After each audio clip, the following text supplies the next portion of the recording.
Նախ բարև ձեզ, ճիշտ ասած նորմալ է անցնում, բայց պրոբլեմները շատացել են, որովհետև նախ գիտեք 21 հոգի ենք հրավիրել, Արաս Սպիլիզը, որ տեղյակ եք արդեն ինքը վնասվածքով է եկել, այսօր արդեն մեկնեց հետ, Հրայր Մկոյանը այդ կազմից կբացակայի, դեղին քարտ ունի, ու մինչև հիմա դեռ չէ պարզ չի Ռոբերտ Արզումանյանի մասնակցությունը, բայց այս պահին կարող եմ ասել, որ 90%-ով ինքը չի կարող խաղալ։ Իսկ մնացածը ով կա մեր տրամադրության տակ,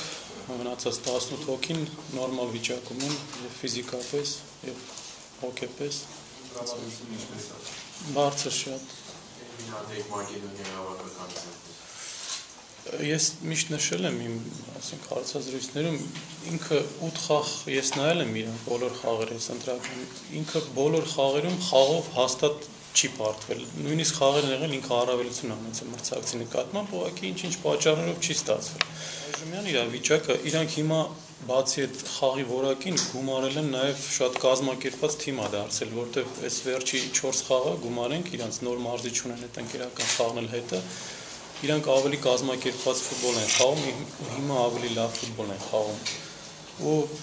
ինձ թվում է վաղ իրանք ավելի ազատ կխաղան, որովհետև եթե իրանց վրա ճնշում չկա ինչ-որ արդյունքի կամ բանի, իրանք ավելի ազատ ու վստահ են խաղում։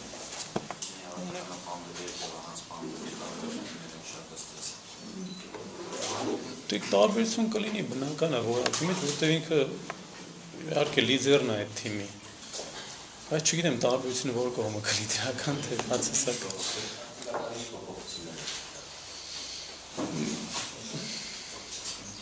Այստեղ իրանց ժուրնալիստներից չկան։